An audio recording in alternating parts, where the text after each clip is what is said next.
تقلید کیا ہے؟ تقلید کے لغوی معنی ڈکشنری کے اندر وہ پیروی کرنا ہے، کسی کی اتباع کرنا، کسی کے پیچھے چلنا، کسی کو اپنا امام مقرر کرنا اور اس کے بتائے ہوئے احکامات کے مطابق اپنے دینی معاملات، دنیاوی معاملات کے اندر اس کی پیروی کرنا، تو اسے اپنا رہبر ماننا، یہ تقلید کہلاتا ہے۔ اب تقلید کی کیا ہمیں قرآن و سنت نے اجازت دی ہے؟ اس حوالے سے کیا تعلیمات ہیں؟ اب آئیے قرآن کریم فرقان حمید سے پوچھتے ہیں کہ آیا قرآن ہماری کیا رہنمائی فرماتا ہے؟ اس حوالے سے اللہ تعالیٰ قرآن کریم فرقان حمید میں ارشاد فرماتا ہے، سورہ نحل ہے، اس کی آیت نمبر 43 ہے۔ اللہ ارشاد فرماتا ہے کہ فَاسْأَلُوا أَهْلَ الذِّكْرِ إِن كُنتُمْ لَا تَعْلَمُونَ، اہل علم سے تم پوچھ لیا کرو اگر تمہیں بات کا علم نہ ہو۔ تو علم والوں سے پوچھنے کا اللہ تعالیٰ نے ہمیں حکم دیا ہے کہ علم والوں سے پوچھو اگر تمہیں علم نہ ہو۔ تو اب پتہ چلا کہ علم والے افراد، مجتہد، ایسا فرد جو قرآن و حدیث پر عبور رکھتا ہو، قرآن سے اور احادیث سے مسائل کو اخذ کر کے ہماری رہنمائی فرمائے، تو ایسے شخص کی پیروی کرنے کا ہمیں اللہ نے قرآن پاک میں حکم دیا۔ ایک اور جگہ پر اللہ تعالیٰ ارشاد فرماتا ہے، یا ایھا الذین آمنوا، اے ایمان والو، اطیعوا اللہ و اطیعوا الرسول و اولی الامر منکم، اے ایمان والو تم اللہ اور اس کے رسول کی پیروی کرو اور اولی الامر کی پیروی کرو جو تمہارے درمیان حکم والے افراد ہیں۔ اب یہ اولی الامر کون افراد ہیں؟ یہ ہمیں بتاتے ہیں حضرت سیدنا عبداللہ بن عباس رضی اللہ تعالیٰ عنہ، حضرت جابر بن عبداللہ رضی اللہ تعالیٰ عنہ، حضرت امام مجاہد رضی اللہ تعالیٰ عنہ، اور اسی طرح امام احمد بن حنبل رضی اللہ تعالیٰ عنہ، یہ بڑے بڑے فقہا صحابہ یہ ہمیں بتا رہے ہیں کہ اولو الامر سے مراد کیا ہے۔ یہ فرماتے ہیں اولو الامر سے مراد مجتہد ہے، اولو الامر سے مراد فقیہ عالم دین ہے کہ جو دین کے مسائل کو جانتا ہے اور قرآن و سنت پر عبور رکھتا ہے، یہ اولو الامر سے وہ مراد ہے۔ اب اللہ نے ہمیں بیان کر دیا کہ تم اپنے درمیان جو تمہارے پاس مجتہد لوگ ہیں تم ان کی پیروی کرو، تمہارا ان کی پیروی کرنا تم پر لازم ہے، تم پر واجب ہے کہ تم ان کی پیروی کرو۔ تو اولو الامر سے مراد جو ہے وہ فقیہ حضرات ہیں۔ اب یہاں پر یہ تو بات پتہ چل گئی ہمیں کہ ہم نے علم والوں کی پیروی کرنی ہے اور اسی میں ہماری نجات ہے، لیکن بعض افراد جو ہے وہ فتنہ پیدا کرنے کی کوشش کرتے ہیں اور کہتے ہیں ہمارے پاس قرآن جب ہے، قرآن کے اندر سب کچھ موجود ہے، ہر خشک اور تر چیز کا بیان قرآن میں ہے، وَلَا رَطَبَ وَلَا يَابِسَ إِلَّا مِن كِتَابٍ مُبِينٍ، قرآن پاک روشن کتاب کے اندر ہر خشک اور تر چیز کا بیان ہے۔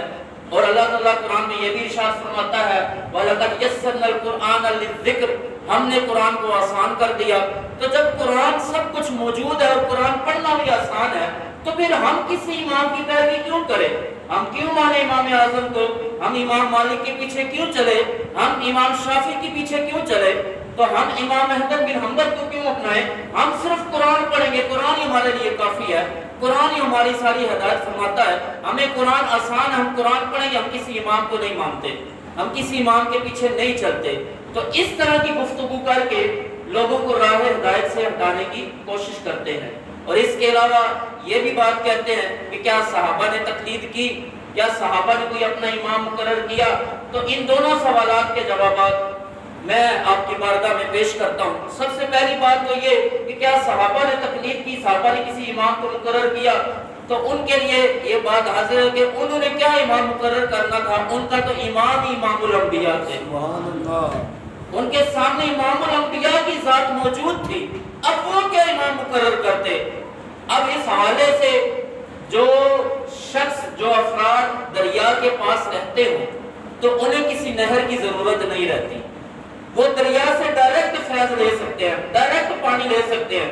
جو کھیت دریا کے پاس ہوتے ہیں انہیں کسی نہر کی ضرورت نہیں ہوتی، نہر سے پانی اس کھیت کو لگایا جاتا جو دریا سے کافی دور ہو۔ تو صحابہ کرام جو تھے حضور علیہ السلام کے دریائے رحمت کے پاس ہی رہتے تھے تو ڈائریکٹ فیض لے لیا کرتے تھے۔ ہمیں 1400 سال دور ہے حضور علیہ السلام سے، اس لیے ہمیں حضور سے فیض لینے کے لیے نہر کے پانی کی ضرورت ہے۔ تو جو نہر امام اعظم کی طرف سے ہو کر آتی ہے وہ حنفی نہر کہلاتی ہے، اور جو نہر امام مالک کے ذریعے ہم تک پہنچتی ہے وہ مالکی نہر کہلاتی ہے، اور اسی طرح جو نہر حضور علیہ السلام سے امام شافعی کے ذریعے ہو کر آتی ہے تو وہ شافعی نہر کہلاتی ہے۔ اب نہر کے اندر وہی پانی ہوتا ہے جو دریا کا پانی ہوتا ہے، دریا کا پانی ہی نہر سے ہو کر آتا ہے۔ تو اگر امام اعظم ہمیں کوئی بات کی رہنمائی فرما رہے ہیں، وہ ہمیں قرآن و سنت کی ہی رہنمائی فرما رہے ہیں، کوئی اپنے پاس سے تعلیمات نہیں دے رہے۔ تو اب اس بات سے پتہ چلا کہ ہمیں جو ہے وہ ضرورت ہے اس بات کی کہ ہم حضور علیہ السلام کے زمانے میں نہیں ہیں، ہم حضور کے زمانے سے 1400 برس بعد میں آ گئے۔ تو اب ہمیں کسی ایسے شخص کی ضرورت ہے جو ہمیں حضور کی تعلیمات کو سکھا سکے۔ اب اس کے علاوہ یہ بات کہ قرآن میں سب کچھ ہے، قرآن میں سب کچھ واقعی ہے، اور قرآن میں آسان بھی ہے، لیکن قرآن پڑھنا آسان فرمایا، قرآن سمجھنا آسان نہیں ہے۔ قرآن کو حفظ کرنا اللہ نے آسان فرمایا کہ آج ہمارا بچہ حافظ قرآن ہے، یہ قرآن کو حفظ کرنا آسان ہے، لیکن قرآن کو سمجھنا، اس کے سارے معنی کو، اس کے مفاہیم کو یہ سمجھنا ہر ایک کے بس کی بات نہیں ہے۔ خود صحابہ کرام میں سے 1,14,000 صحابہ یہ حضور علیہ السلام کی صحبت میں رہا کرتے تھے، ان سے احادیث مروی ہیں، حضور کے فرامین ہم تک پہنچے ہیں، لیکن کیا سارے کے سارے مجتہد تھے؟ نہیں، خود صحابہ کرام میں سے 130 صحابہ صرف وہ تھے جو مفتی صحابہ تھے، جو لوگوں کو فتویٰ دیا کرتے تھے۔ ان 130 صحابہ جو مفتی تھے ان میں صرف 10 صحابہ مجتہد تھے، جو قرآن و حدیث سے مسائل کو اخذ کرتے تھے، جو حضور کے فرامین سے مسئلے کو سمجھتے تھے کہ حضور کا کہنے کا مطلب کیا ہے، قرآن کی یہ آیت کیوں اتری ہے، اس کا مطلب کیا ہے۔ صرف 10 صحابہ مجتہد تھے، حضرت عبداللہ بن عباس، حضرت عبداللہ بن عمر، حضرت عبداللہ بن مسعود، حضرت زید بن ثابت رضی اللہ تعالیٰ، یہ چند صحابہ تھے کہ جو مجتہد صحابہ تھے۔ جب صحابہ کی جماعت، اتنی بڑی جماعت جو حضور کے پاس رہتے تھے، حضور کے فرامین سنتے تھے، ان میں سے ہر ایک صحابی کا کام نہیں تھا کہ وہ مسئلہ بیان کر دے، وہ بھی مسئلہ پوچھنے کے لیے مجتہد صحابہ کے پاس جاتے تھے، فقیہ صحابہ کے پاس جاتے تھے۔ تو پھر آج کے دور میں ہم میں سے کیسے کوئی قرآن پڑھ سکتا ہے، تو کیسے قرآن کوئی سمجھ سکتا ہے؟ آج ہماری حالت تو یہ ہے کہ 22 کروڑ پاکستانیوں میں سے اگر آپ ڈھونڈیں کہ کتنے ایسے ہیں جو صحیح تلفظ سے قرآن پڑھنا جانتے ہیں، تو دیکھ کر پڑھنے والوں کی تعداد صرف سینکڑوں میں ملے گی آپ کو، ہزاروں میں بھی نہیں، سینکڑوں میں آپ کو لوگ ملیں گے 22 کروڑ میں سے کہ جو قرآن کو صرف دیکھ کر پڑھنا جانتے ہیں۔ اب جو دیکھ کر پڑھنا جانتے ہیں ان میں سے وہ لوگ کتنے ہیں جو قرآن کے الفاظ کے معنی کو بھی جانتے ہو، تو پھر وہ بھی تعداد بہت کم رہ جائے گی۔ شاید ہزاروں میں کوئی ایک ہوتا ہے جو قرآن کے مطالب کو، مفاہیم کو سمجھ سکتا ہے۔ پھر قرآن کا معنی سمجھ لینا اس بات کی یہ دلیل نہیں ہوتی کہ قرآن کا مسئلہ وہ جانتا ہے۔ اب مسائل کو بھی اخذ کرنے کی الگ ضرورت ہوتی ہے۔ فقیہ کا اور مجتہد کا یہ کام ہوتا ہے، ہر ایک کا یہ کام نہیں ہوتا۔ اب اس کے علاوہ ایک اور جگہ کہ جو کہتے ہیں ہمارے پاس قرآن ہے، ہمیں کسی کے پاس جانے کی ضرورت نہیں، ہم خود قرآن کھولیں گے، قرآن کا ترجمہ پڑھیں گے تو مسئلہ سمجھ جائیں گے۔ تو اس حوالے سے ہم میں سے اگر کوئی بیمار ہوتا ہے، کیا طب کی کتابوں کے اندر سارا کچھ لکھا ہوا مل نہیں جاتا؟ اور اس کے حوالے سے جو میڈیکل سائنس ہے، انہوں نے جتنی سرچ کی ہے وہ سب ڈیٹا موجود ہے، ساری انفارمیشن موجود ہے۔ ہم میں سے کوئی بیمار پڑے، وہ اٹھ کر خود چلا جائے، مجھے کسی ڈاکٹر کی ضرورت نہیں ہے، میں خود دوائی اٹھاؤں گا اور کھا لوں گا، ایسا ہم میں سے کوئی بھی نہیں کرتا۔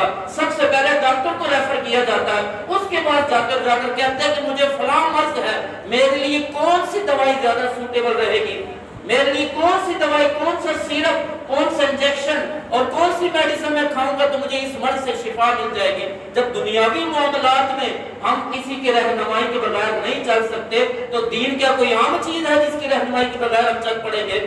کیا ہم خود جا کر سارا کچھ سیکھ لیں گے؟ ایسی بات نہیں ہے۔